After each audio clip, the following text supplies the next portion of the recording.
Hello. The Ad Hoc Show today hosts His Eminence Metropolitan Chrysostomos of Messenia. Your Eminence, your blessing. Thank you very much for being on our channel and our show. It's a great pleasure. And I thank you for the invitation to participate in this series of shows on your channel. I am honored. I think it offers so much in a modern way, not only to the church community, but also to a broader audience who are watching, especially to young people, by expressing contemporary concerns, questions, positions, and opinions on issues of current interest, not only to the church, but also to the general public. Thank you very much, Your Eminence. First, for our viewers, I want to emphasize that His Eminence is a scholarly hierarch, as he is also a professor at the University of Athens, for those who don't know.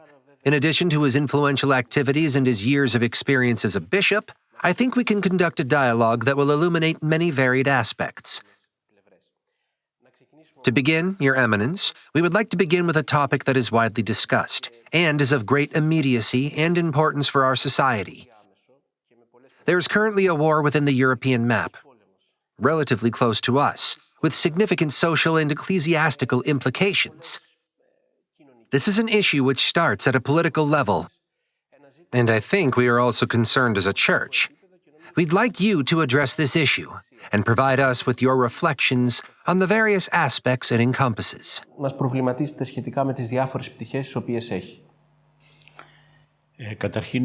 First of all, it is a war between people of the same faith. It is truly tragic. It's a war whose consequences we will be slow to fully experience and understand. Currently, we are witnessing the immediate consequences of this war, such as the energy and economic crisis of food supply shortages that are emerging. However, the broader implications for the coexistence of people and the relationship between nations will only become clear and fully understood after many years. No one ever says that war is pleasant. On the contrary, it is a war that is unacceptable to everyone. It is particularly unacceptable because of its idiosyncrasy, especially among the Orthodox. It is a shame that two people of the same faith fight and kill each other over issues that could have been resolved through negotiation and dialogue, based on the principles of international law, history, culture, and without the shedding of blood, to find such a solution, sustainable for the people.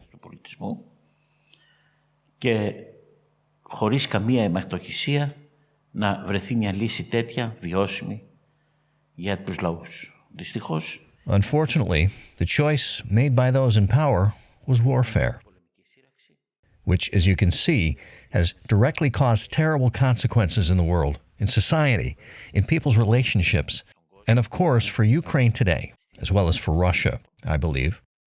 This is a war which will have direct economic consequences for these countries. Πιστεύω είναι ένας πόλεμος ο οποίος θα έχει και άμεσα οικονομικές συνέπειες για τα κράτη αυτά. Is a war ever blessed within the boundaries of the church, in any way? Ο πόλεμος δεν ευλογείται ποτέ. War is never blessed. Unfortunately, there have been people who have openly blessed this war, who were in favor of this war, motivated precisely by self-interest and perhaps also serving political purposes. But in history, those who defended this war and gave their blessing will be remembered in a very negative light. Βίστηκαν τον πόλεμο αυτόν και έδωσαν την ευλογία τους, θα γραφούν στην ιστορία με πολύ σκοτεινά γράμματα. This war begun on a church level, with the issue of the so-called recognition by the Ecumenical Patriarchate of the Church in Ukraine. So, what issue has arisen here? Let's try to understand it better.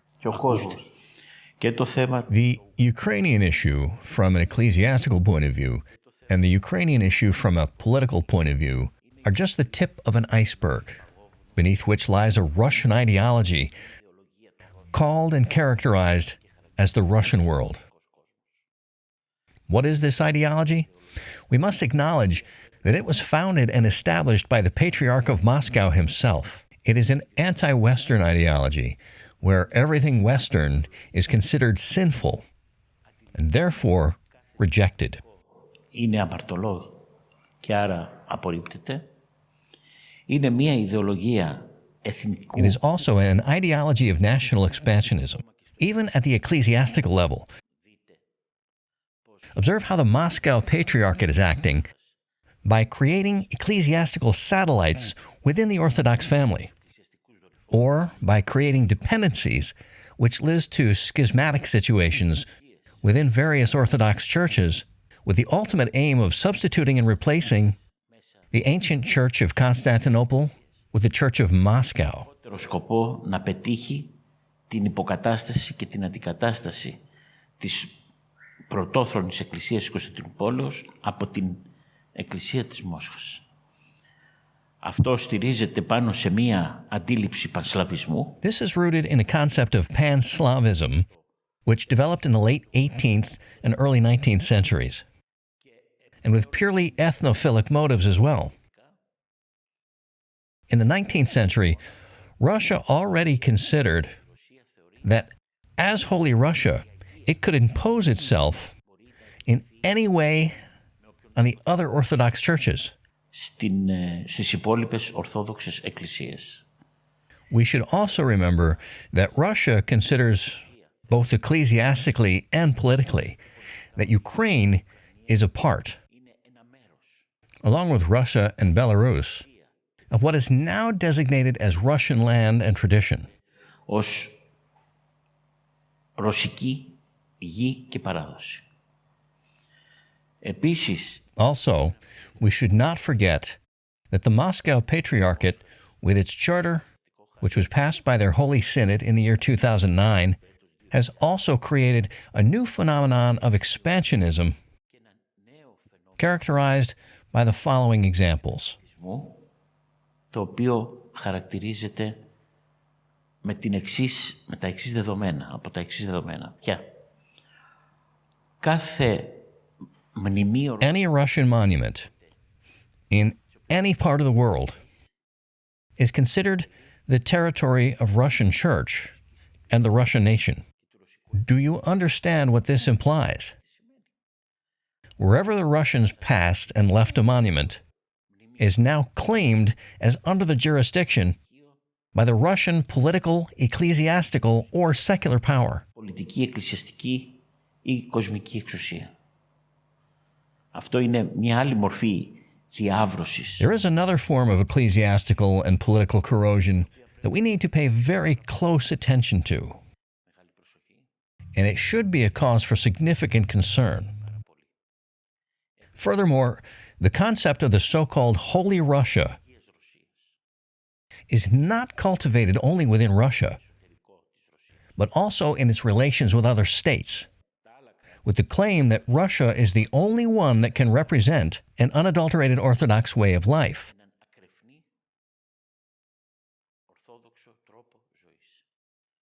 Through devotionalistic beliefs or ideologies expressing a form of medievalism, through actions taken in the name of this ideology, they may use any means to impose it. Αποδράσεις που μπορούν εν ονόματι αυτής της ιδεολογίας να χρησιμοποιήσουν το οποιοδήποτε μέσον για να μπορέσουν να επιβληθούν.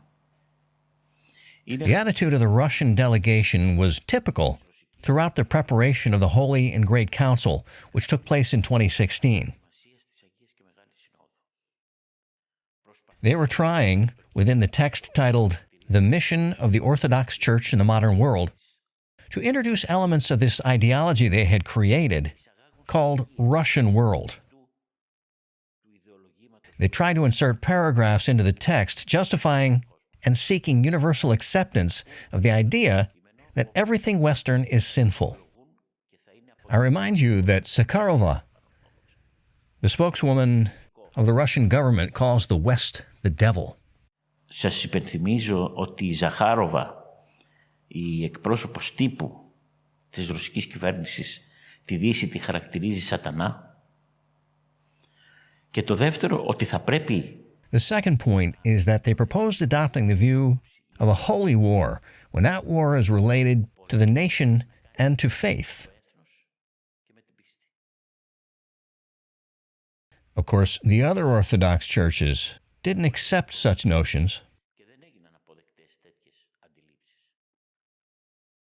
And woe to the Orthodox Church if there could be a war that just because we call it a holy war can be accepted by our own churches.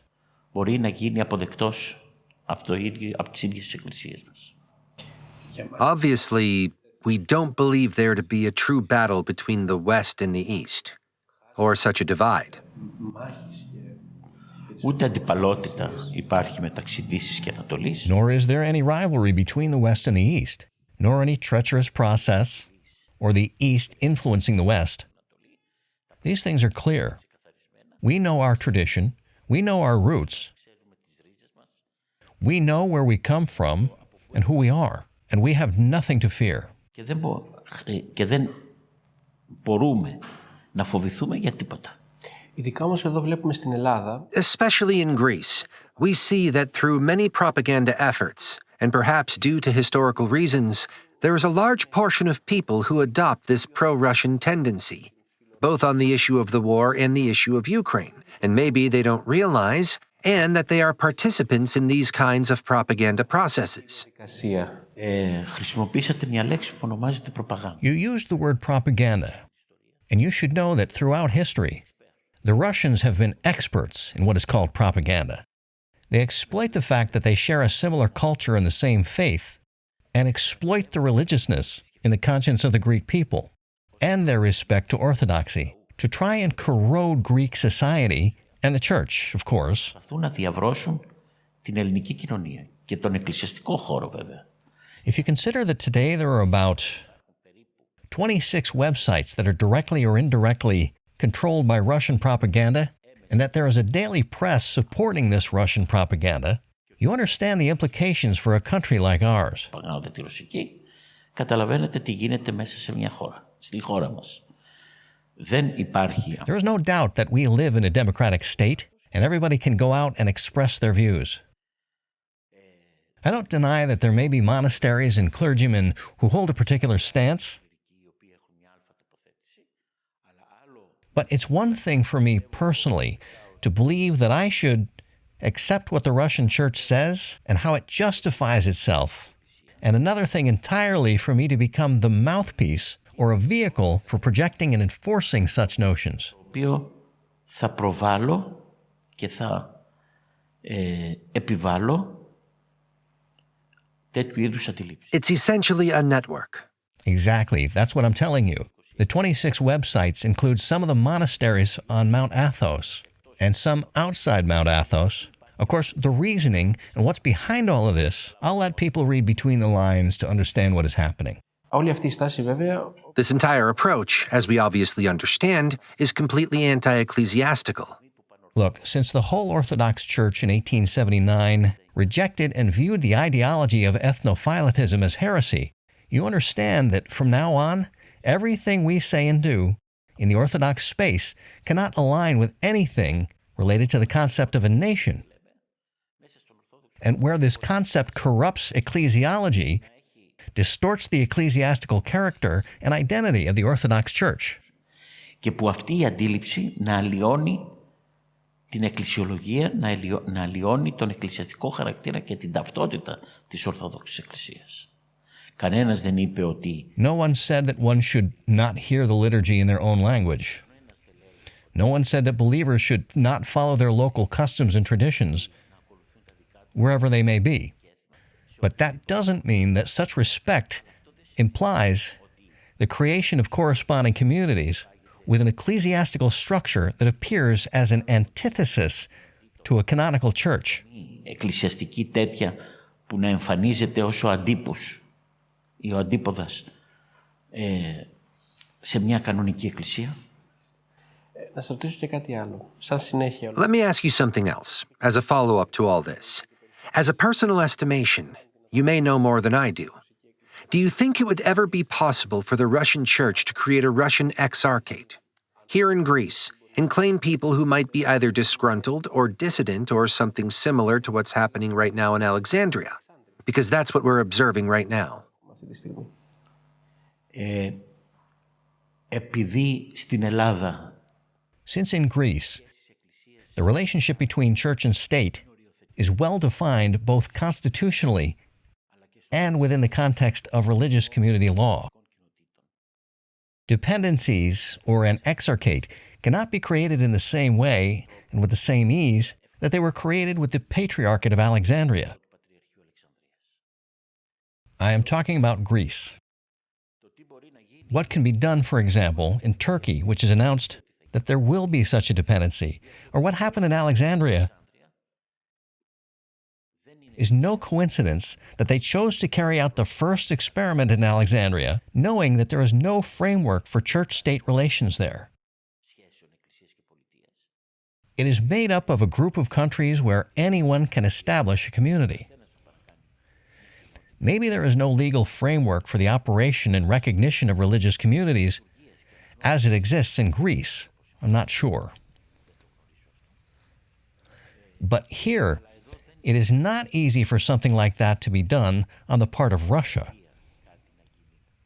At times, they have asked for a church. At times, they have tried to create Russian churches with Russian clergy. Fortunately, wherever these temples are being built and operating, there is an absolute supervision by our metropolitans, the metropolitans of the Church of Greece, who are monitoring their movements. Μητροπολιτών μας, των Μητροπολιτών της Εκκλησίας της Ελλάδος και ένας έλεγχος το που κινούνται.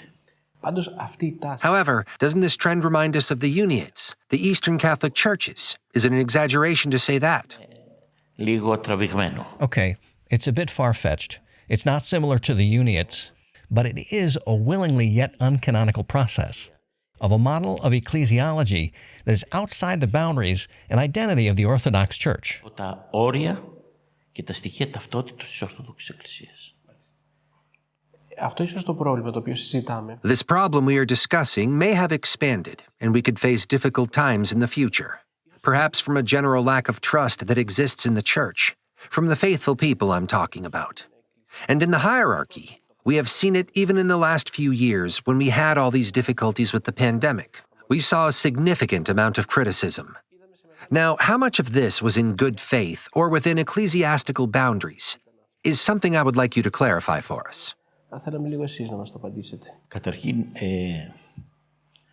το φαινόμενο όπως εξελίχθηκε εδώ στην Ελλάδα First of all, the phenomenon, as it developed here in Greece during the pandemic, I don't doubt that those opposed to vaccination and to accepting the virus as a medical issue are influenced by extreme religious views rooted in Russian piety. έχουν τις ρίζες τους σε θρησκοληπτικές αντιλήψεις που εμφολεύουν στο χώρο της ρωσικής ευσέβειας. Θυμίζω I recall that at the beginning of the crisis, when the virus first appeared, the first people who came out and said there was no virus and there was no pandemic, that it was a technical pandemic, were monks and clergy from the Russian church. And when the vaccine was released here in Europe, America, and the rest of the world, and Russia hadn't yet made its own vaccine, there were still negative reactions.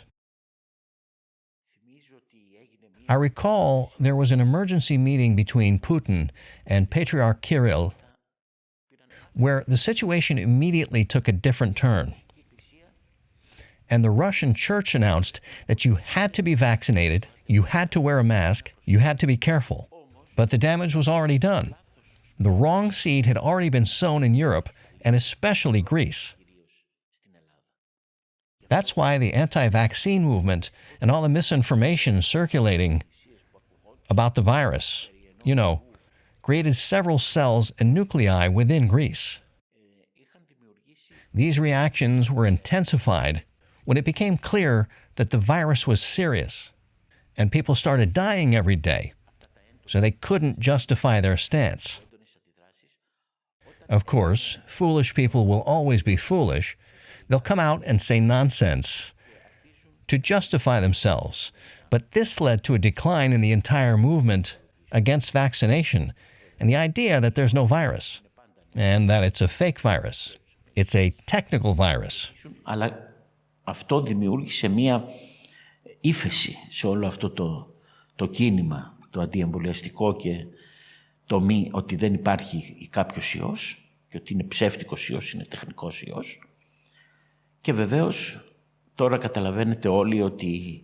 And of course now you all understand that except for a small fraction of a few circulating newspapers and maybe one or two websites that still discuss these issues, you understand that we have to acknowledge that through prudent management of the issue, I'm talking about Greece, by the Holy Synod, and especially the Archbishop of Athens, who was constantly informed on this matter from both the medical community and the government in a collaborative effort to address the issue, I think the Church rose to the occasion, standing by our citizens' side, our faithful people, and we tried our best to protect them.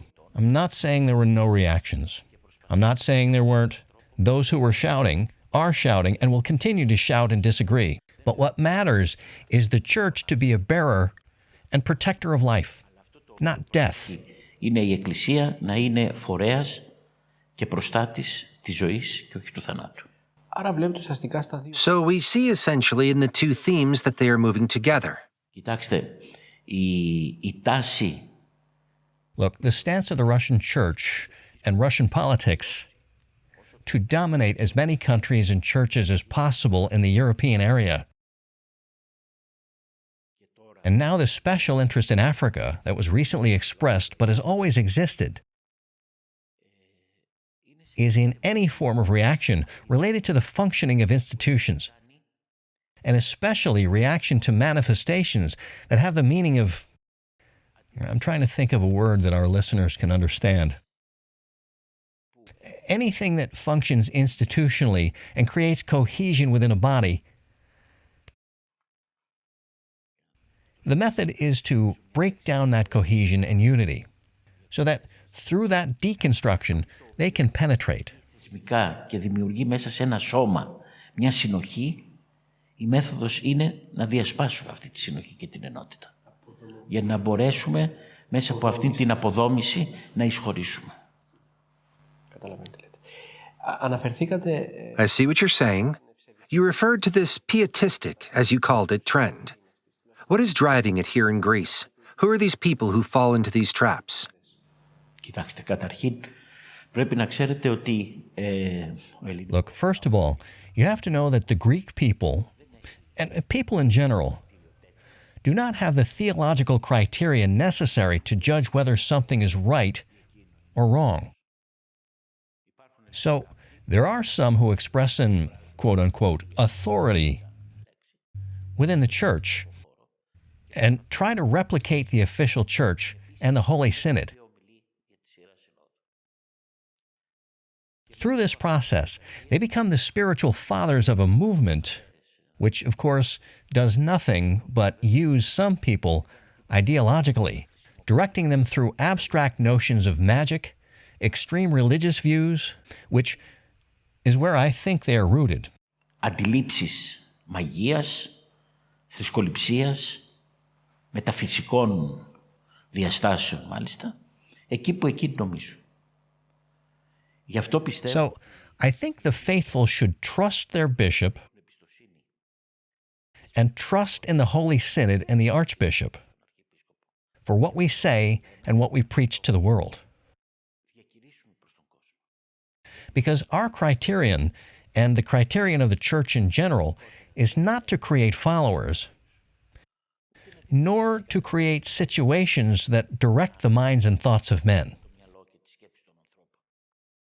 The purpose of the Church is to help people to stand on their own feet, to overcome the threat of death and corruption as much as possible, and to provide them with what will lead to the preservation of his life. This was the criterion of the church throughout the pandemic. We didn't approach it as the great cause, as foolishly said by some, to change our faith, to change our liturgical rituals, to change the function of the Holy Synod, or to change the members of the Synod. No one ever thought of such things. I was one of the members of the Holy Synod at the beginning of the pandemic. And we, all 12 metropolitans who were members of the Synod and the Archbishop, lived through this together from the very first moment, sharing our agony to manage this issue. And every time we prioritized the interests of the people. Διαχείριση αυτού του ζητήματος. Και κάθε φορά βάζαμε μπροστά το συμφέρον του ανθρώπου. Πολύ ωραία. Αναφερθήκαμε πριν στον εθνοφιλετισμό, ο οποίος είναι We referred to ethnophiletism before, which, of course, is condemned by our church. In the matter which has arisen regarding the recognition of the Archdiocese of Ohrid by the Ecumenical Patriarch recently, we, as the Church of Greece, and as Greece and so on, are we in danger of falling into some ethnophiletistic tendencies, viewing the whole management of the issue through our own national phobias or logical problems that arise within this issue? ή λογικά προβλήματα τα οποία ανακύπτουν μέσα σε αυτό το ζήτημα. Το πρόβλημα δεν είναι απλά το... Listen, the problem is not just about the name. The name becomes a problem when it serves irredentism first. Εξυπηρετεί πρώτον αλυτρωτισμό. Και δυστυχώς δεν έχει πιστεί ούτε η Ελλάδα πολιτικά, ούτε και η Εκκλησία. Nor the Church of Greece is convinced that these irredentist tendencies have been eliminated.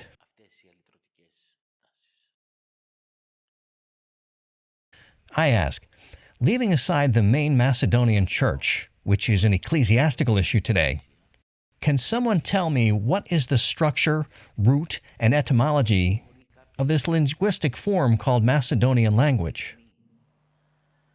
Η ρίζα και η ετυμολογία αυτού του μορφώματος, του γλωσσικού μορφώματος που ονομάζεται μακεδονική γλώσσα. Πού μαρτυρείται αυτό? Πού μαρτυρείται? Who claims that there is a Macedonian history? If you go to the Skopje and visit the temples, as I have done, you will find inscriptions and testimonies in Greek. And the Church, not only of Greece, but the Ecumenical Patriarchate has never tried to claim this area from the Patriarchate of Serbia. Even during the Balkan Wars and the Macedonian struggle, the Church has respected the local traditions and coexisted with other nations within the then wider area of Macedonia. Των Βαλκανικών πολέμων και του Μακεδονικού αγώνα, οι εκκλησίες σεβόντουσαν τις τοπικές παραδόσεις και συνυπήρχαν με τους άλλους λαούς μέσα στο χώρο, τον τότε ευρύτερο χώρο της Μακεδονίας. Όταν σήμερα υπάρχει στην περιοχή των Γιαννιτσών, υπάρχει... Today, in the area of Yanitsa, there is a church group led by someone, we don't need to mention his name, who claim to be representatives of the so-called Macedonian church within Yanitsa. What does this mean? It means that they have an irredentism. They have a claim, trying to impose something that they know doesn't exist historically. Or, what does it mean for the Greek state to recognize, unfortunately, the Macedonian Language Promotion and Learning Association in Florida? And we shouldn't focus on the tree and miss the forest.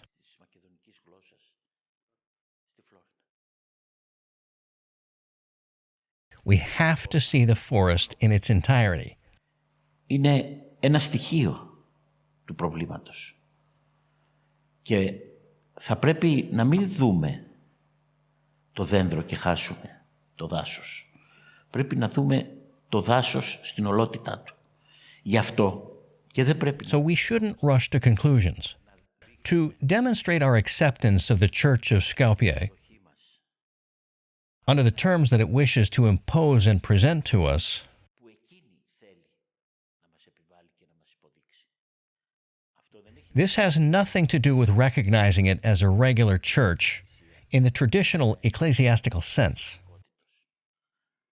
But let us not be too quick to characterize them in the way they seek to be characterized, το πώς αυτοί αναζητούν να χαρακτηριστούν, because the issue with the Church of Skopje is not only a problem between Skopje and the Church of Greece, or Skopje with Serbia. There is another historical factor, which is Bulgaria, which also has its own reservations about the name that this church will take. για το όνομα το οποίο θα πάρει αυτή η Εκκλησία. And Bulgaria's reservations are not for the same reasons as ours. But they are expressed nonetheless. And if you have seen the latest decision of the Holy Synod of the Church of Bulgaria, they recognized the autocephaly that the Church of Serbia granted it, even though uncanonically, Γνώρισαν και άλλες Ορθόδοξες Εκκλησίες αντικανονικά. and recognized other uncanonical Orthodox churches, and I will explain what that means. But they expressed their reservations, the ruling says, regarding the name of this church. Την ονομασία αυτής της Εκκλησίας. So you can see what a schizophrenic ecclesiastical situation we are in. What do we recognize as autocephalous? And what does it mean to recognize a church as autocephalous? Second, the way in which this autocephaly was granted by the Church of Serbia is clearly a scheme of the Church of Moscow as a counterbalance to what happened in Ukraine. Ως αντιστάθμισμα δήθεν αυτό που έγινε στην Ουκρανία. Να μας εξηγήσετε λίγο τους Can you explain a little bit about the reasons why Moscow wants to establish a foothold here? Αυτό που σας ανέφερα στα It's what I mentioned in the context of the Russian world, the tendency towards ecclesiastical expansionism with satellite churches, which it will direct when some church or churches are called upon to resolve an issue at the pan-Orthodox level. So, Moscow would attend a pan-Orthodox synod with 8 churches. As if the problems at pan-Orthodox synod are resolved by numerical votes, and we miss the principle of unanimity and consensus, which has always functioned within the synodal consciousness of the Orthodox Church. και του κονσένσους που λειτουργούσε πάντα στη συνοδική συνείδηση της Ορθόδοξης Εκκλησίας. Εντάξει. Αλλά αυτό είναι But that is another discussion and another topic. So the Moscow Patriarchate supports this false autocephaly, the fake autocephaly of the Church of Skopje, in a methodical attempt to gain as much recognition as possible αναγνώριση with the contribution of the other Orthodox churches. των άλλων Ορθοδόξων Εκκλησιών And they believe that in the end, they will impose this autocephaly this way, thereby creating a precedent, and move forward with other forms of self-declared autocephalies. I remind you, there is Montenegro, there is Kosovo, and many other issues within the Balkans. Υπάρχει το Μαυροβούνιο, υπάρχει το Κόσοβο και πολλά άλλα πράγματα μέσα στα Βαλκάνια. και η Ορθόδοξη. And what should be the Orthodox stance on all these issues? Μα η Ορθόδοξη στάση υπαγορεύεται από την ίδια την κανονική παράδοση της Εκκλησίας. The Orthodox stance is dictated by the very canonical tradition of the Church. Η αναγνώριση The recognition of the autocephaly of Orthodox churches comes from the ecumenical patriarchate, along with the attribution of patriarchal honor and status to these churches. You might tell, why must it come from the ecumenical patriarchate? Which canons dictate this? δεν υπάρχουν κανόνες. There are no specific canons. But all autocephalous churches and patriarchates, except for the ancient churches, originated from the core of the ecumenical patriarchate. And we forget this. Και αυτό το ξεχνάμε. It was from its lands that it ceded authority.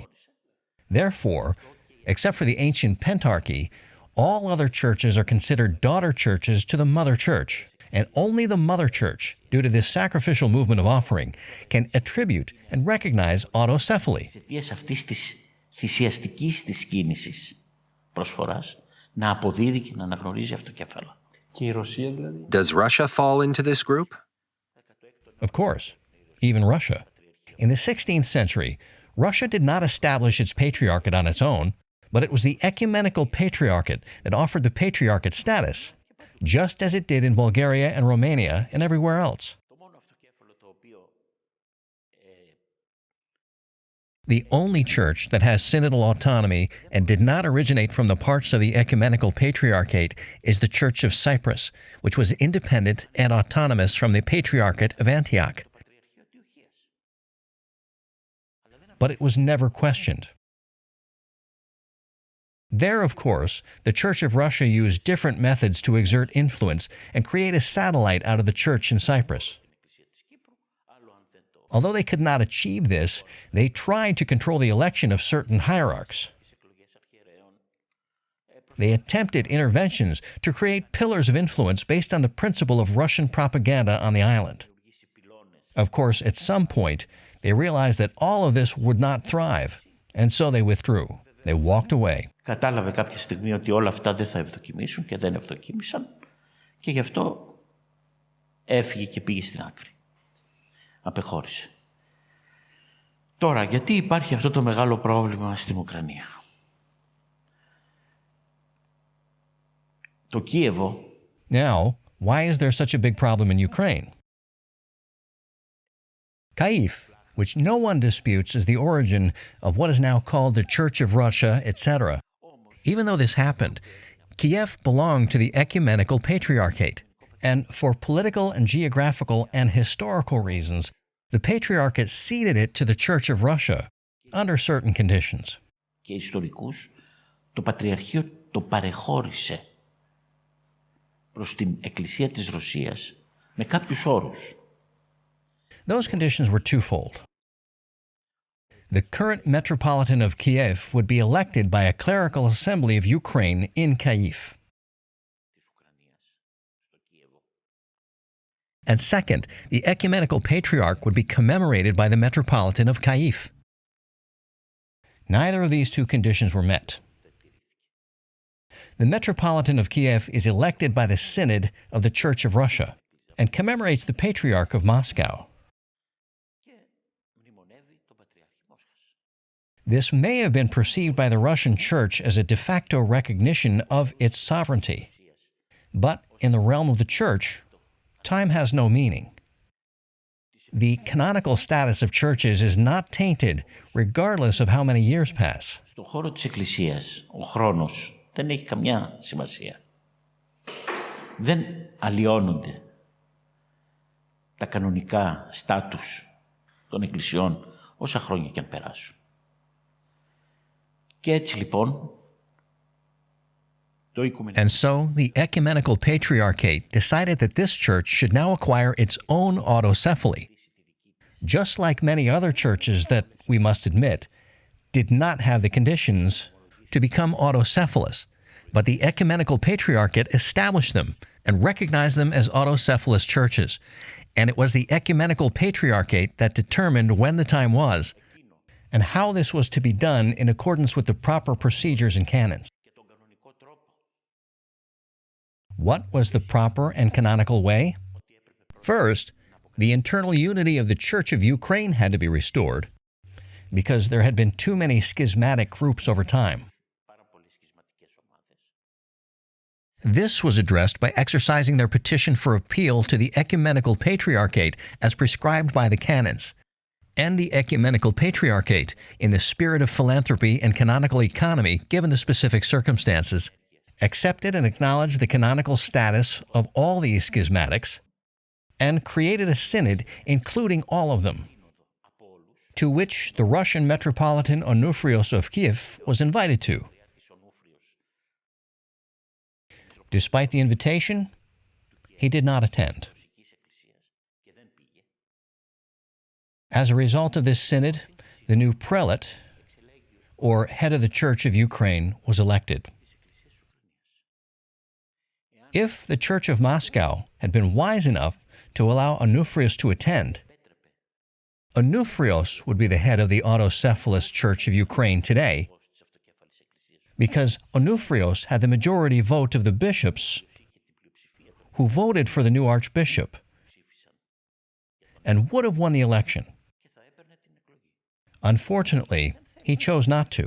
The representative of the Ecumenical Patriarchate, Garin Metropolitan of Chalcedon, contacted him and asked him to attend, but Metropolitan Onufrios denied it. So he's now dealing with the aftermath of a poor decision. Onufrios and the Church of Moscow, and furthermore, because we have to clarify this because it was written, unfortunately, by a hierarch of the Church of Serbia. No one ever questioned Onufrios' canonical status. We recognize him as the Metropolitan of Kyiv, and our own hierarchs serve the divine liturgy with him. He is indeed the president of a local synod, and no one has questioned his canonical legitimacy. Whether he wanted to become the primate of the autocephalous Church of Ukraine was his own choice. Προκαθήμενος της αυτοκέφαλης εκκλησίας της Ουκρανίας ήταν δική του επιλογή. Τώρα έχει δημιουργηθεί ένα εκκλησιαστικό παράλογο. Now, there's an ecclesiastical confusion there, with both Epiphanios and Onufri in the same place, apparently. Νομίζω ότι I think the coexistence of these two cannot be considered as neither parallel nor equal. Epiphanios is the primate and head of an autocephalous church, while Onufrios is a metropolitan and president of a local synod. He is not the head of an autocephalous church. So I think the way they want to present the problem is a false problem, not a real problem. είναι κανονικό πρόβλημα. Τη λύση αυτού που τη βλέπω. Then what is the solution to this? Το έχω πει πάρα πολλές φορές. Δεν είναι η λύση. I have said it too many times. Resolving and normalizing ecclesiastical situations that involve the autocephaly of a church are not solutions that happen quickly. Look at the autocephaly of the church in Greece, which took place in 1833 and was resolved in 1850 after about 17 years. Look at the autocephaly of the Church of Bulgaria. How many years did it take? It almost took half a century to resolve. There is no question of time. It will be resolved, things will settle. Everyone will realize and understand that there is an autocephalous church which will be recognized and incorporated into the communion of other churches. Nor are things in a hurry. But neither are things being forced. The policy followed by the Moscow Church, a policy that aims to divide the Orthodox world in order to deny recognition to the Church of Ukraine, is a vain struggle. History has proven that there will come a time when the Church of Ukraine will be recognized by all as an autocephalous church. There will be a divine liturgy with all the heads of the churches. And all of these problems will become a thing of the past, which will fade away in the passage of time. Αυτό με όλους τους προκαθημένους και όλα αυτά θα βρίσκονται σε ένα παρελθόν το οποίο θα πάει και θα σβήσει μέσα στο βάθος χρόνου. So, this positive point of view given throughout this process, do you think it will be realized with the Moscow Church and all these irregularities? Because someone who has been listening to us for so long might be a little disappointed. What are you referring to? What should happen with the Church of Moscow? The Moscow Church needs to wake up. It must once again find its roots of normality. It must learn to respect the hierarchy that exists within the Orthodox world and in the relations between the Orthodox churches. It must not claim things that do not belong to it and are not confirmed by normal tradition. It must also accept that there is currently an ecumenical patriarchate which, throughout the long history of the Orthodox Church, has played and continues to play its own role in both the inter-Orthodox and pan-Orthodox realms, and inter-Christian and inter-religious dialogues. Για χριστιανικά και στα διαθρησκειακά. Otherwise, it will be isolated. It's a very simple matter. It's a matter of choice on their part, not on the part of the Orthodox world, the rest of the Orthodox. You see, they cut off the commemoration of the Ecumenical Patriarch, but no other Orthodox church cuts off the memorial service of the Ecumenical Patriarch, nor does the Ecumenical Patriarch cut off the commemoration of Moscow. So Moscow is ecclesiastically isolated. They create the impression somewhat of a schism, of being a victim, as a victim. Okay, it's a matter of choice. Είναι θέμα επιλογών. Και να πορευτούμε έτσι προς το τέλος. To conclude, and moving towards the end of this discussion, let's close with a pastoral perspective. All faithful person who hears all this and sees all these situations might be disappointed. They might think, wow, what is going on here? Even the churches have problems and difficulties. What are we doing here with Russia? What should we say to this person? Τι πρέπει να πούμε σε αυτόν τον άνθρωπο? Καταρχήν, όπου υπάρχει άνθρωπος, υπάρχει πρόβλημα. Όπου υπάρχει... First of all, where there is humanity, there are problems. Where there is humanity, there is sin. There is fall. There is corruption. But it is the church that enables people to arise again and get back on their feet. Throughout history, relations between the Orthodox churches have never been harmonious and balanced. There have always been problems, which have been dissolved over time. But this has nothing to do with the soteriological dimension and the role of the church in the world. And I think it's very, very unfortunate that due to the problems that humanity is facing today, the individuals themselves, there is a tendency to break the unity and cohesion of the church, which is then transmitted to society. Της Εκκλησίας, που αυτό μετακυλίεται και στην κοινωνία.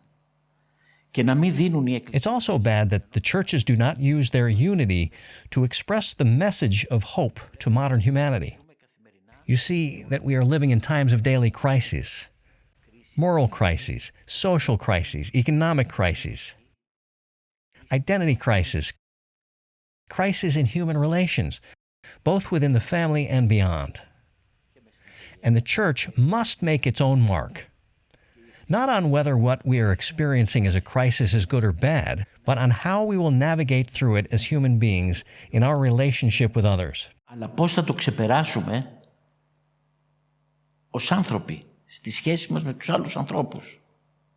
And how one man should help another to overcome not the crisis itself, but the consequences of the crisis. Pay attention to what I am saying.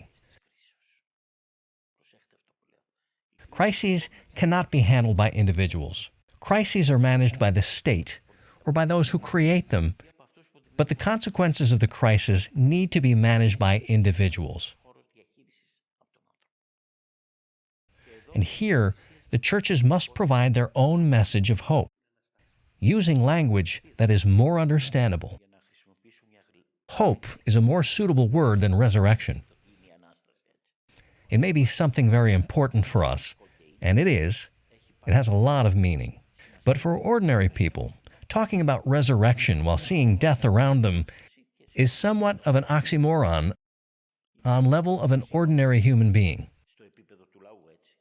So I say, it should give a message of hope.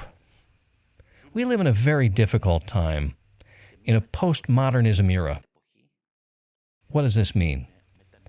That nothing is taken for granted, everything is questioned, and everything must confirm its role and purpose in society and in relation to humanity. And the church has to realize this and redefine its approach in relation to her pastoral and social work. Σε σχέση προς το ποιηματικό της και το κοινωνικό της έργο. Επικαιροποίηση θα έλεγα για να μην χρησιμοποιήσουμε τη λέξη του An update, I would say, to avoid using the word modernization, which might seem a little provocative. Updating the mode of pastoral care, thus of the mode and means of pastoral care. Pastoral care is a given for the church. It derives from this soteriological character, But the way we shall present it, teach it, and offer it to humanity can be done in any modern way. I'm not absolutizing the methods, but we must do it as a church. I have said this too many times. I've said it to other hierarchs, that we need to rewrite the catechism for the world. In simple terms, but which convey the true essence of our faith, the real content of our beliefs. This cannot be done by just one person. It requires a collective effort. Many parameters need to be considered when writing this catechism. Because faith is not a monolithic concept. It is not merely a repetition of theological terms and expressions. It is an experience that relates to how humanity understands the way in which God exists, not what God is. Υπάρχει ο Θεός και όχι το τι είναι ο Θεός. Εντάξει. Νομίζω, Σεβασμιότατε, με αυτό... I believe, Your Eminence, with this last message and the direction you have provided today, we can bring our dialogue to a close today. It's been a great pleasure and honor. I think you have shed light on aspects that have puzzled us all. We need to look at things more holistically so we can better understand them. We tend to miss this perspective these days. We're often one-dimensional, and we get stuck easily. Λοβιζόμαστε εύκολα. Είναι αλήθεια αυτή. Νομίζω This is true, but I think that we need to remove the distractions that distort our view of the bigger picture, the grand scheme of things, and to see holistically and in their entirety the issues and problems we are discussing. And above all, we should not try to find solutions through prejudices, but rather find solutions which we draw from our own tradition as the Church, as the Orthodox Church, not just as the Church of Greece. ως Ορθόδοξη Εκκλησία, όχι μόνο ως Εκκλησία της Ελλάδος. Ευχαριστούμε πάρα Και πολύ, εγώ σας ευχαριστώ για τη να είστε φιλοξενία. καλά. Thank you very much. Thank you for your hospitality. I wish you good luck and continued success with your broadcasts.